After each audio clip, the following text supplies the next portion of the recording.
I get some of these people out here like, oh, I have these accolades, or I've done this in my life, and then things that I've done in my life, and it's like I really try not to mention things that I've experienced within my life, simply for the sake that I feel like I've reached one of the highest accomplishments any person or human could have ever really reached, and that accomplishment is I've died before, and I met God. And the whole thing was like as I'm up in my heaven, uh, it was the most beautiful scene scenery that I could ever possibly imagine. Like, it's hard to even explain for actually being able to like actually see it, see everything that was kind of going on within the vision of sight that I was able to see. And as I was getting a tour of heaven, really, it kind of seemed like I was there for almost forever. Like I was just kind of experiencing my whole life kind of passing before my eyes, and having like this epiphany of understanding of the reasons of why certain things happen, and why my life ended up in certain ways that it did.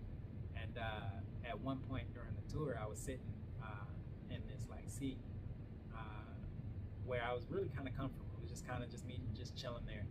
And I was sitting and I had looked in my peripheral, and I saw this like line of spirits just kind of one by one dropping off down this little like drop path. And but without me even needing to ask, God had said, yeah, that's the entryway to hell over there. And he had asked, he was like, you want to see? And I had thought right in that moment, I was like, I'm good.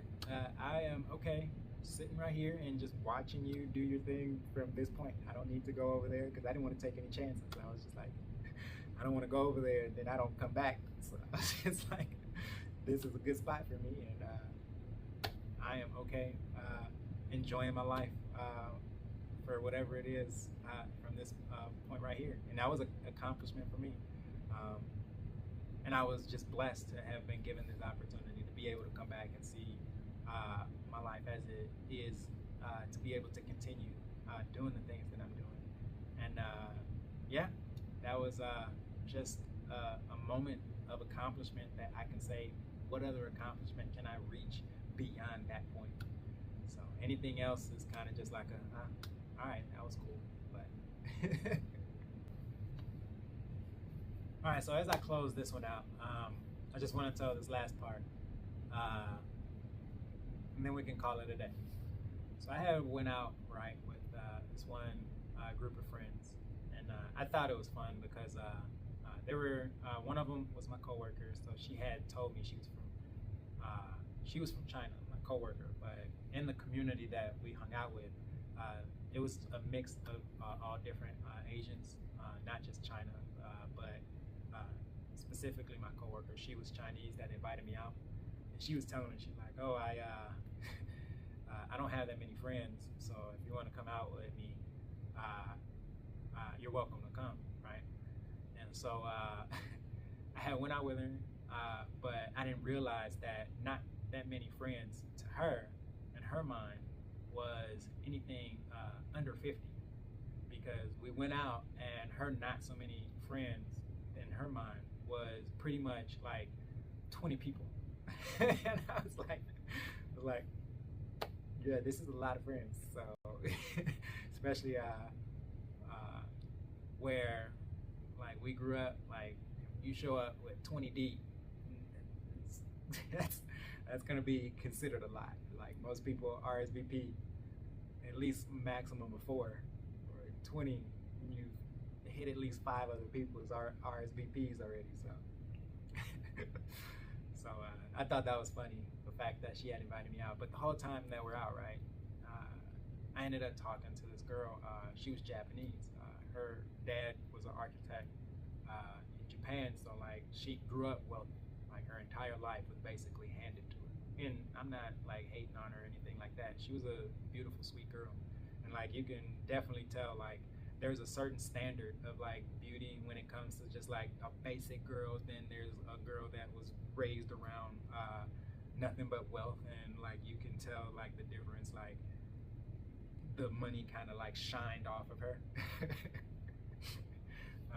Like she was kind of like one of those, you could tell like a spoiled princess her entire life. But it was cool, we were talking,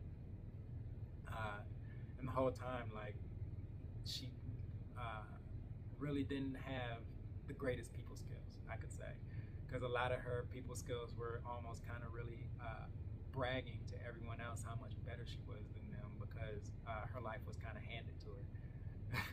But everyone kind of really just kind of tolerated being around her and things like that, to the point where I did find like she like gossip. So we're sitting there and we're talking, and now we're like people watching, and we're like making fun of like the people around us, and just kind of like entertaining ourselves with that. And she notices some person who apparently worked at the place she worked at, who was in a relationship, who wasn't there with the person she was in a relationship with. And that was pretty interesting to finally see kind of this spoiled person who kind of rubs people the wrong way because of their wealth, kind of become more of a relatable people person, where now it's like this is our own version of like Jerry Springer in a way. So that was a fun moment that I could have with a person. And I've always found moments like that kind of entertaining, simply because it's almost like you really do have to get to know people, regardless of how different or how much of a difference you all can have within your lives. Because once you do get to know people, that kind of expands your perspectives on life, and doesn't really leave you in kind of a closed off mindset for the rest of your life. And that's really all really how I wanted to close that out. I appreciate you all for listening to me, and I hope you've been entertained up to this point, and see you next time.